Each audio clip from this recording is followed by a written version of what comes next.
Hi, Emily Neville here. I'm back with a story that I found on a website called Heaven's Inspirations. This one is called The Grocery List, and the author is unknown. Louise Redden, a poorly dressed lady with a look of defeat on her face, walked into a grocery store. She approached the owner of the store in a most humble manner and asked if he would let her charge a few groceries. She softly explained that her husband was ill and unable to work, that they had 7 children and they needed food. John Longhouse, the grocer, scoffed at her and requested that she leave his store. Visualizing the family needs, she said, "Please, sir, I will bring you the money just as soon as I can." John told her that he could not give her credit, and she did not have a charge account at the store. Standing behind the counter was a customer who overheard the conversation between the two. The customer walked forward and told the grocer that he would stand good and pay for whatever she needed for her family. The grocer said in a very reluctant voice, "Do you have a grocery list?" Louise replied, "Yes, sir." "Okay," he said, "put your grocery list on the scales, and whatever your grocery list weighs, I will give you that amount in groceries." Louise hesitated for a moment with a bowed head.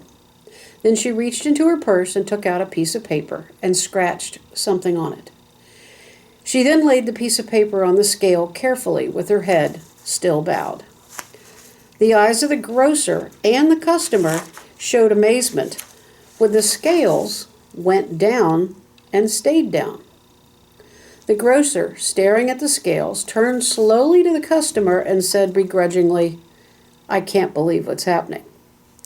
The customer smiled, and the grocer started putting the groceries on the other side of the scales.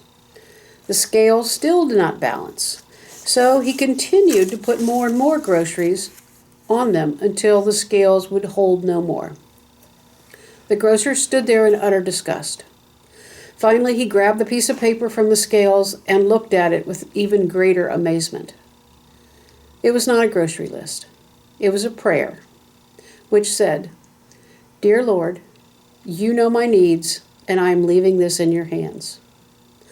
The grocer gave her the groceries that she had gathered and stood in stunned silence.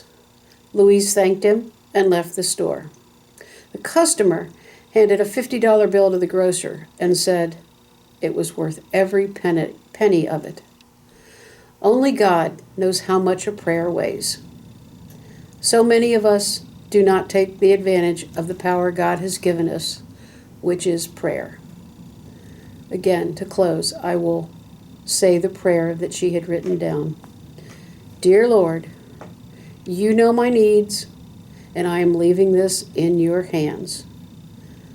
Amen. Let us leave our prayers and worries with God.